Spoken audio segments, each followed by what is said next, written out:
Hello everybody and welcome to Reality Check Self-Defense. This is the YouTube channel where I try to give you practical and pragmatic self-defense advice while squeezing in a little bit of comedy here and there to make your day a little bit better. Or worse, I guess, depending on how you feel about me, like generally as a person. On this channel, generally I get punched in the face a lot trying really silly self-defense techniques so that you don't have to. However, in this video, I've been asked upon my return to YouTube in recent history to review my participation in the Ultimate Self-Defense Championship Season 1. If you don't know what the Self-Defense Championship is that I'm talking about, essentially they take a bunch of martial arts YouTubers and they got them, and by them, I mean one of them was me, to compete in realistic self-defense kind of challenges. So we fought on a bus. We had to fight through multiple different scenarios, both kind of social-based scenarios and physical-based scenarios where we were attacked with knives and bats. We had to escape a building with people attacking us with knives, try to get out of that building, things to that effect, right? So I am going to be reviewing my participation in Season 1.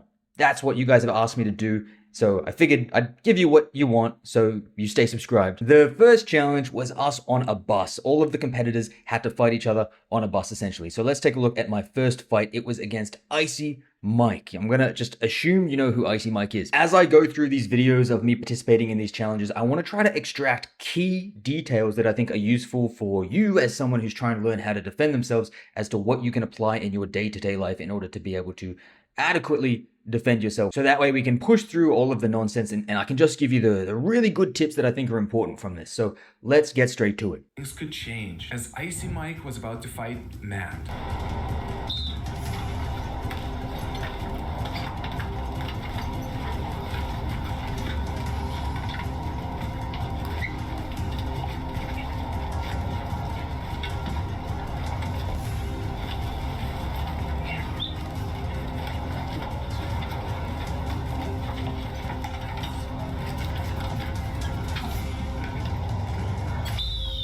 The fight was a close one. Matt got his first point by winning. Okay, so now I want to break that down. What do I think is actually useful that we can take out of that, right? Now I want to do two things. I want to talk you through what I was thinking in this, and then I want to give you a breakdown of the technique there that I think is really, really good, and I actually talk about a lot in my videos. I'll show you it in action here. So starting off, I'm sitting behind Icy Mike. It was just a chance thing. I think we did like scissors, paper, rock to figure out who was sitting in front and who was sitting behind.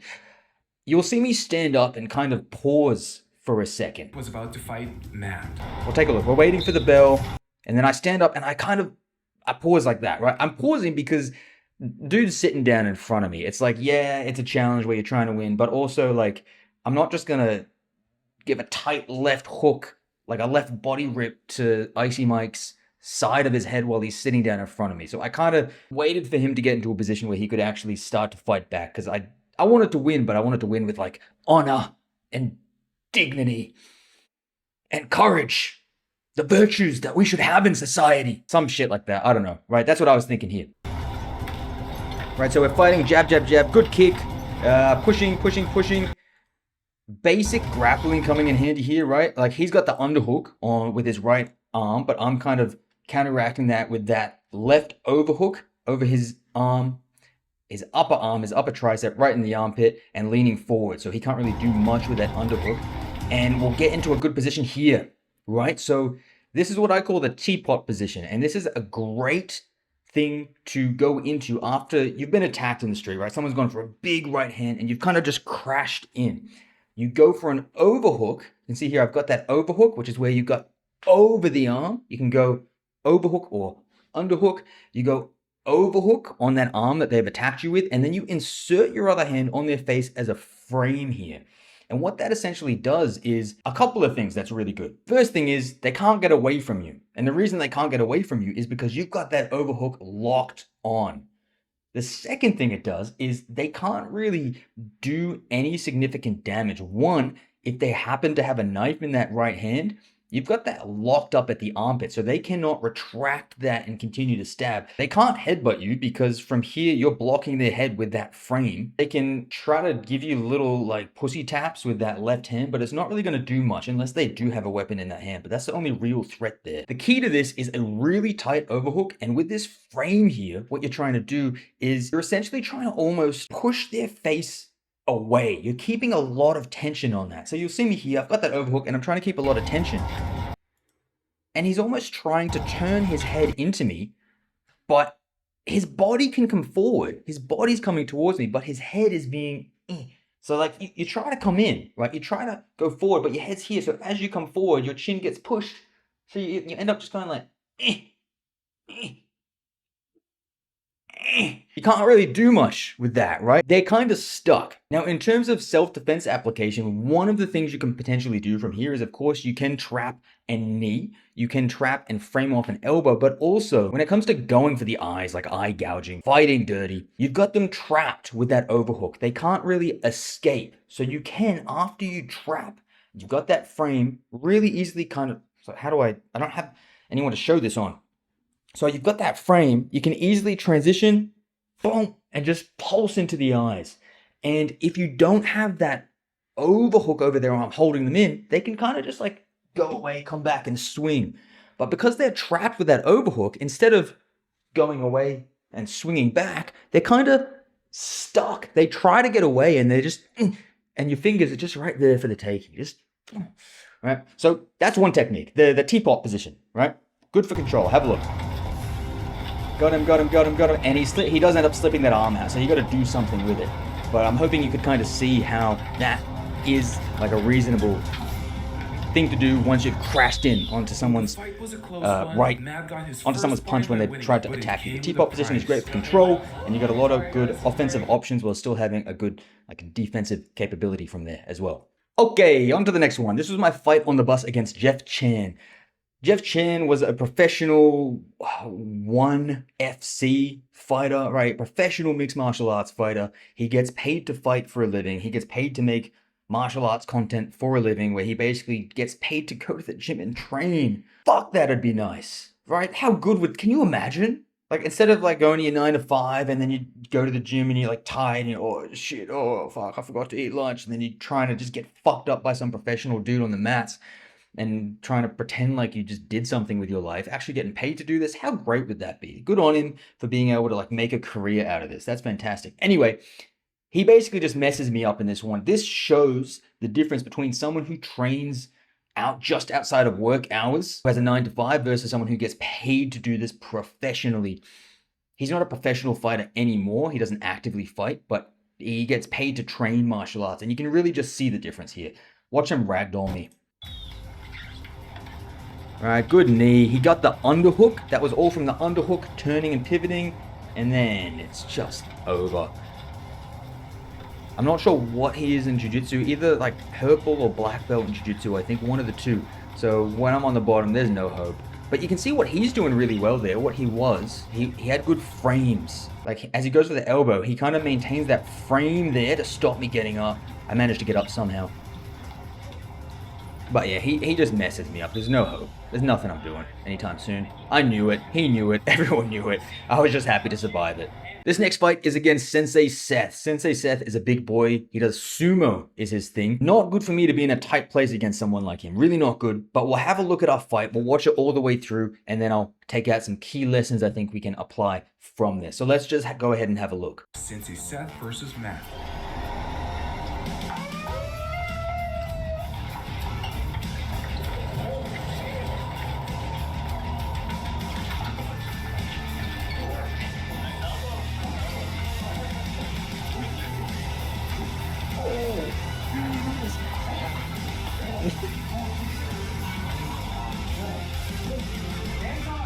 Sensei Seth got a clean win. Okay, not my best performance. Let's have a look at what actually happened. So what ends up happening, right? He has quite a significant size advantage, but what he ended up going for, he went for that kind of headlock thing, which is a very common attack in a self-defense situation. And I think I was defending it pretty well, right? I was kind of lowering my center of gravity. I was defending it quite well, but then I ended up getting pushed onto a chair. So I stepped up onto a chair here, and you'll see in the footage that basically what ends up happening is that's at about my high thigh level. So he has an underhook and he just has to push me over it.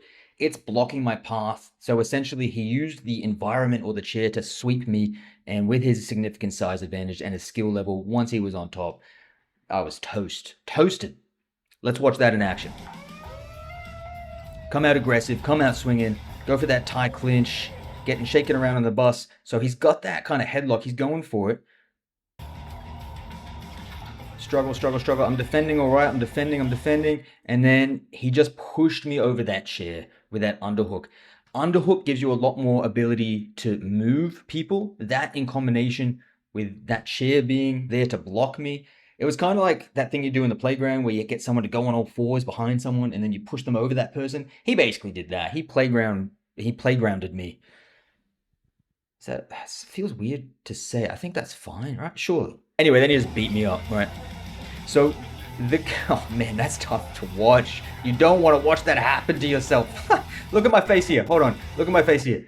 Look, I know it. I know I know I'm getting messed up, and I'm just like, please, whatever God is out there, give me your blessing and help me. But I must have just been born into pure sin because they were not smiling on me that day.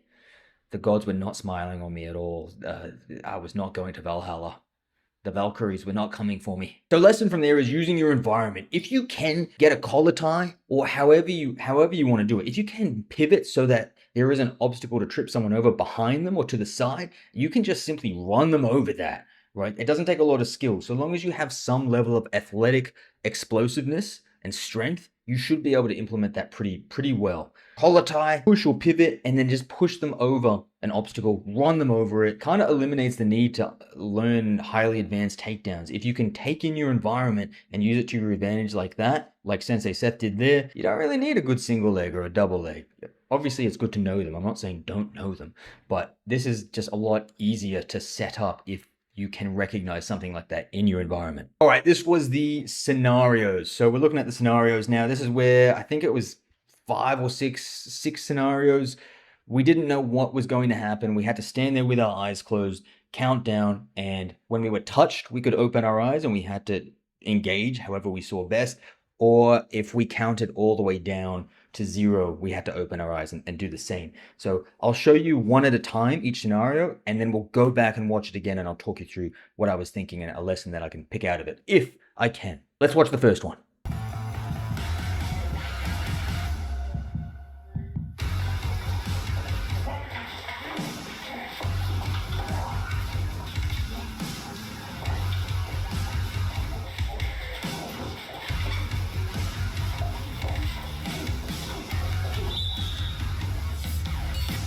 All right, so 2 things I guess I want to talk about here. The first thing is you'll see that at the start I'm going for something that I do teach on my YouTube channel quite a lot, which is you'll notice a couple of seconds into this I end up I'm trying to reach around his head and grab a hold of his chin as leverage so that I can crank the neck. Oh, I just cracked my neck doing that. Oh. But I wasn't able to get it from that position. It was just too far of a reach around due to his height and size, I think, may have been the factors there. And what I end up doing after that is I simply revert to just framing off of the head, getting a tie clinch, and just going for those knees to the head. So let's watch that in action. So here, right there, right? I'm trying to reach all the way around, like, all the way around, and pull that chin. If you can get that, people will just, they'll just, like, but if you can't, obviously you need to be able to adapt and adjust. So from there, right, I just revert to framing off, making some distance and space, and then I'm looking for that tie plumb. I'm pushing. If you push someone away, they generally want to do the opposite. So I know after I push, he's going to come towards me, which means I'm going to be able to stop him with my forearms and get that clinch on the back of his head. Here. And then I got my 2 hands on the back. Boom, boom, boom. That'll do it. That's going to put someone down. Now we'll watch the second one all the way through, then we'll come back and do commentary again. Same thing.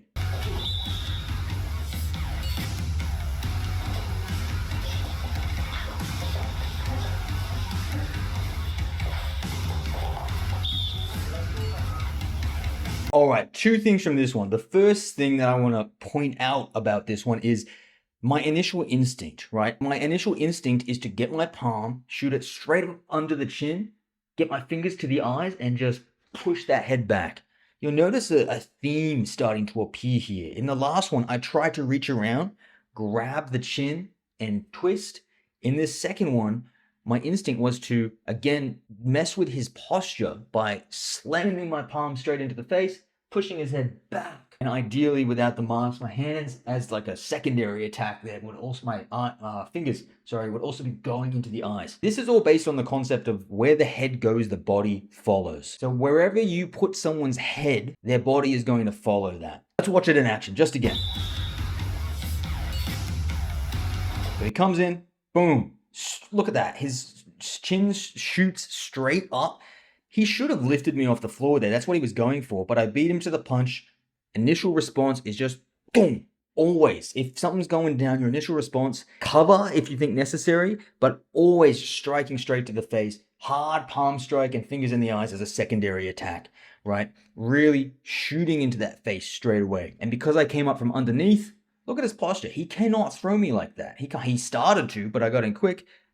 Hand to the face. His chin is like this. You cannot throw someone if your chin's like this. Right? All you can do is like look up and try to see your ancestors up there somewhere. That's your only hope, and call for their strength to help you in that fight. That's the only thing that's getting you out of there at that point. After that, the fight progresses. This is getting on to point number 2.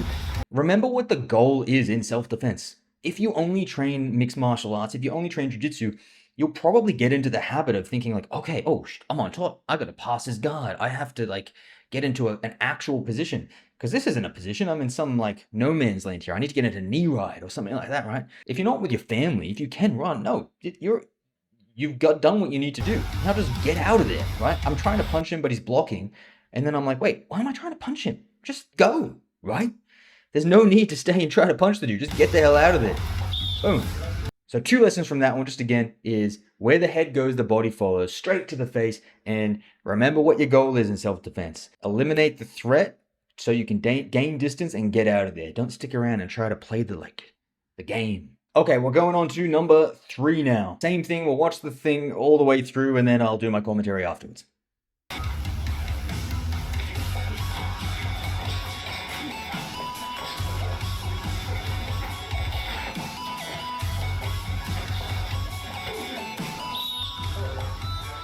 So far, Matt was doing great, but All right, so he comes out swinging pretty hard. He gives me a push, kick, indexes or reaches out, big right hand, dazes me a little bit. From there, I crash in. I go for that tie clinch, both hands on the back of the head.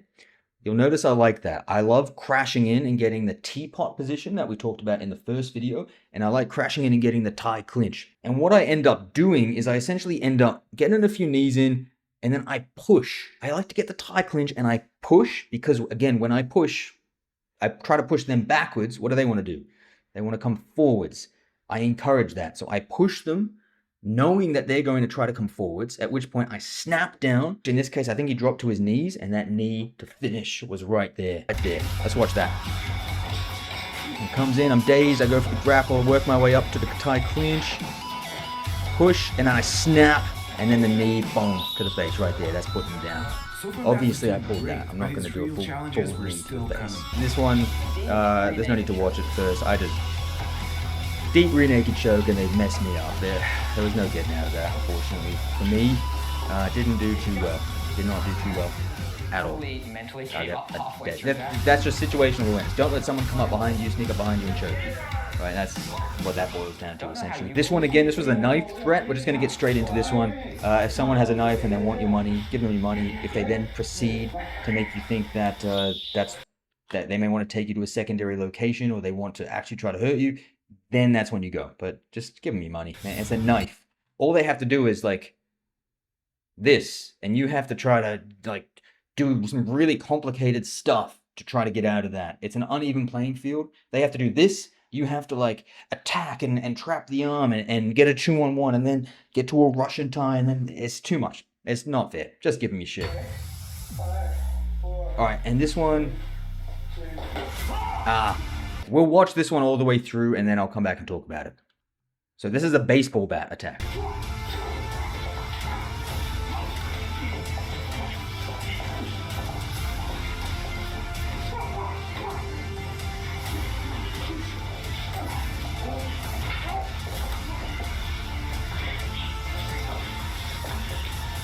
recently, I feel like I've gotten super claustrophobic. He had grabbed the mask and the mask was just pushing up and I couldn't breathe. I wasn't worried about the fight. I was worried about being able to breathe and like a mental struggle. And I lost that mental struggle with myself. And I actually ended up saying like, yo, I need to just call it quits because I just had a little panic attack inside the helmet.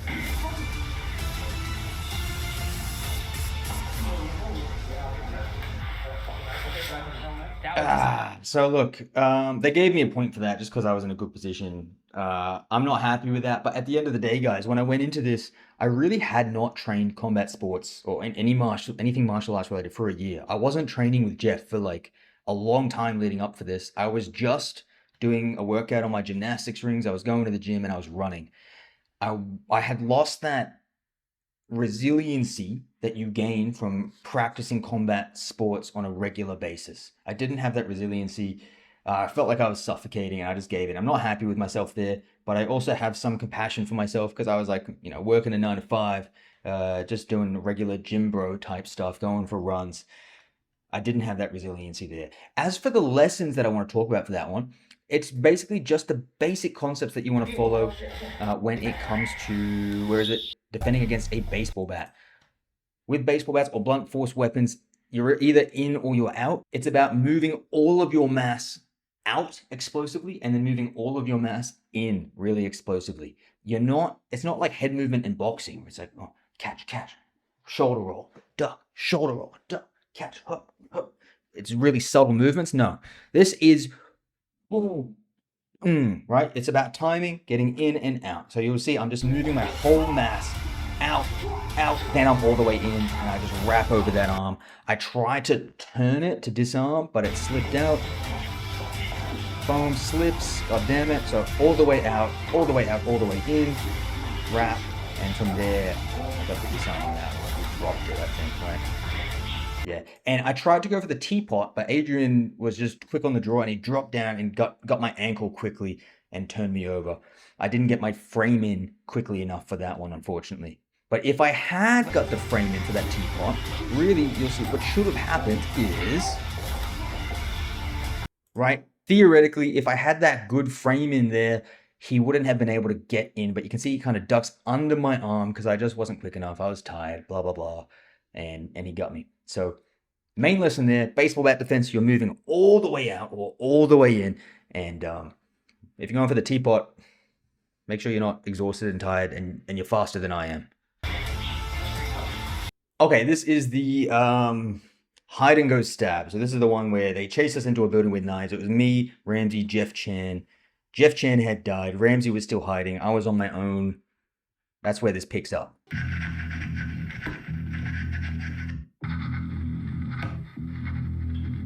I climbed up the ladder. You can kind of see down. I could see people coming in and looking. Then I heard Jeff scuffle and he sprinted out. One out, I just heard him get stabbed to death. Started slowly making my way down. And then as I was climbing from the second level to the ground level, someone came in the room and I was like, I didn't think there was any way for me to get down to the first level and then get out the door. So I ended up going back up the ladder because there's only one ladder up. So I thought there was only one way up. Turns out there was a bunch of secret doors that they used to corner me later. But my idea here was I was going to do that 300 strategy, right? You can't all climb up the ladder, and if you do, I'm going to kick you in the head on your way down. So I was like, what are you going to do? Chase me up and stab me while I'm kicking you in the face? I don't think so, buddy. I did swear a lot, so I apologize for the language, but I had to get emotionally invested. They're chasing me with knives. I just want them to know that, you a little bit. Get the down! Necessary information. I would actually kick you, but I just like to point out, I would be kicking you right in the face. Pretended to kick him in the face, but then I remembered probably can't actually kick him in the face. I would be kicking you in the face, theoretically. So then I ran away. I think for that one, what I will say is, even though, spoiler alert, at the end of this, they catch me and kill me, in terms of that one-on-one, I think what that shows is you're getting chased by someone with a knife. If you can get an elevated position, you can pretty much hold them there. Like, if it was just him, theoretically speaking, there's not a lot he could have done there. Like, he's not going to be able to get to the top of that ladder, get up, and then start stabbing me. If I got up and I held that, I would have been pretty sweet. I think you could possibly apply that kind of logic. I did a video where I tried to do parkour not long ago against multiple attackers, which kind of showed the same thing working there. That's one potential thing we can take from that. flight of stairs. I went up another flight of stairs. I'm not responsible for your falling dead. And the gaps in the railings are like more than enough for you to fall through. Someone opened another secret door and I got cornered in the corner. Okay, I want to go down swinging, but also I don't want anyone to actually die, and I know you got me here. I'm not going to fight you because I don't want to fall to my death. I'm dead. I'm big time dead. If I had to do it again, I had just gone for a safety in numbers approach, hide with everybody, and try to actually enact that plan we had in the first place. Second lesson, don't be a dumbass when you're training. Have safety in mind, I guess, right? That's about it. This next one is one of the scenarios. Now, watch it through, and then I'll talk about lessons.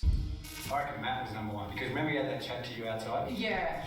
Before we go in, we're just gonna have a chat. I do this with my real life partner, my fiance, Christina. Hi, Christina. A bit dangerous in there if anything happens. What do you do? What's the plan? We both know what our roles are. If anything really bad goes down, her role is to run and call the police. My role is to also escape that situation as soon as I can, but before I can do that, she has to be somewhere safe. Look at this big cars. Why can't he move?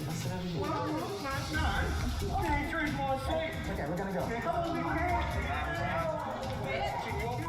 For taking a preemptive step and doing an all-round great job, Matt got 5 points, for the moment bringing him to a share total score with Ramsey Dewey. The scenario training, I thought I was going to do terrible at. I always get caught a little. All right, now I think the main lesson I want to really pinpoint from this one is you can't make a plan in the moment. It's really important, particularly when there's more than one person involved, that you make a plan. Doesn't have to be super specific, but like a vague plan that everyone roughly knows what they're doing, what their roles are before anything happens. Because when shit's happening, you need to just be able to execute it. You can't think of a plan in the moment. You need to have a plan, and then when it's time, know to execute, and when that execute cue is given, you need to know exactly what you're doing. That's my tip from this. Make sure you know you have a plan for situations like this, particularly with your significant other. All right, this was the interview where the boss was trying to like manipulate you, I guess is how I'll phrase it. In this one, I lost points for closing the door. I think I would have gained a point for using an improvised weapon, but I lost a point for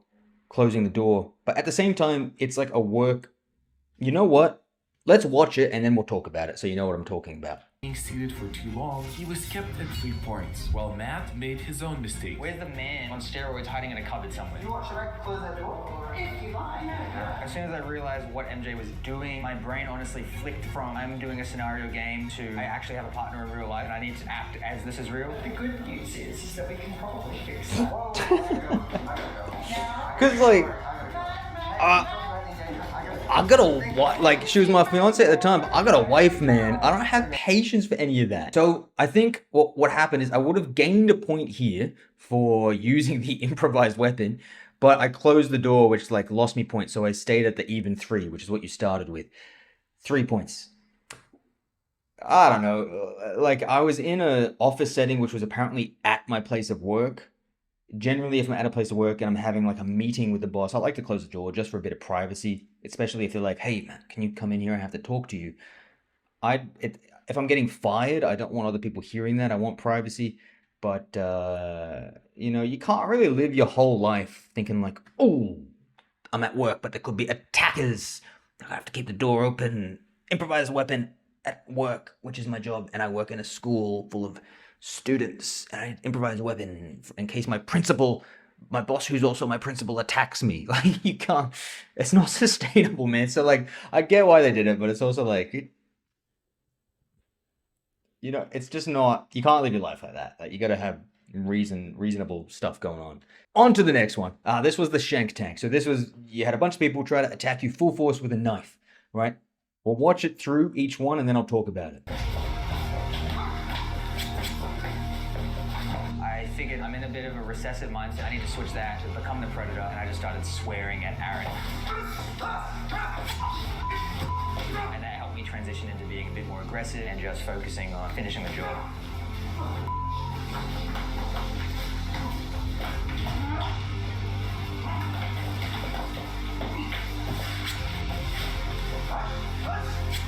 All right.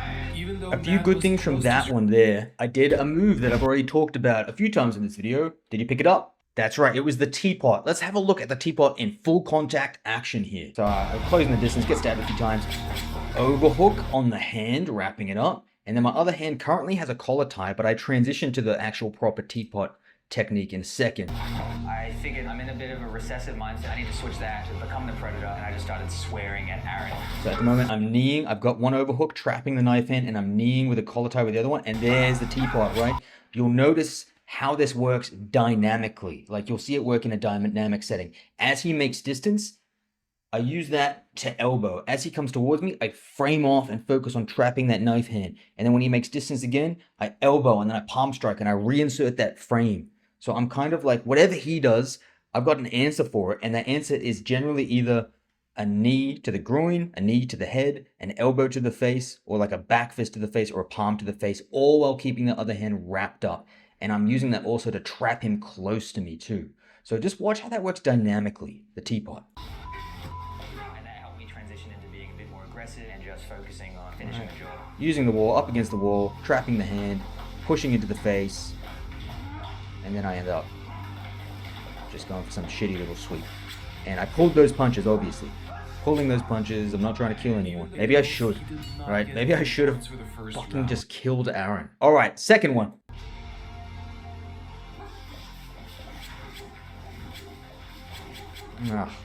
Look, I just get torn to pieces in these. I did well on the first one, and then the other ones I just get absolutely torn to pieces. There's not a lot to say really. I'm tired, I'm sloppy, I'm stressed. Technique's not the best. I'm trying to trap that arm, but it keeps slipping out. Adrian just absolutely destroyed me. Oh, good left hook, but wasn't enough. I go for that overhook again, but he switched hands on me. He switched hands. I'm trying to knee the groin, but I'm missing. We're turning, and he's stabbing me in the back of the neck. Didn't know it was there. Tried to trap it. I get that trap. I go for the headbutt. He switched hands again. Master of switching hands, this guy. Far out. Here we go. George. Big old Georgie boy. Headlock and just stabbing. What I'm trying to do here, let me get a better frame. Where is it? I'm not trying to go for a body lock, which is what ends up happening.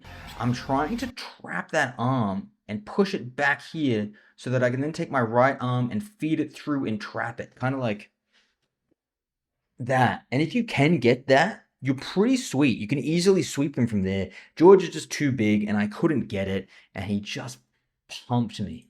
He pumped me. Oh. He just killed me so much.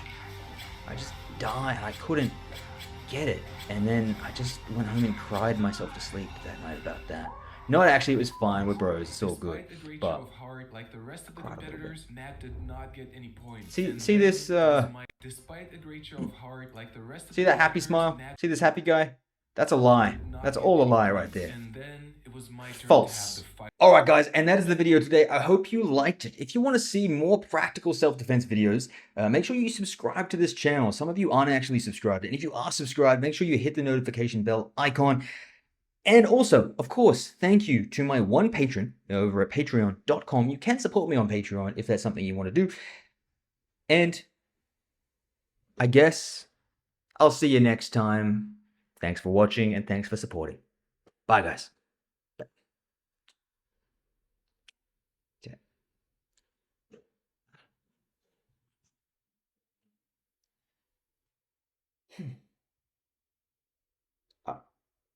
Good.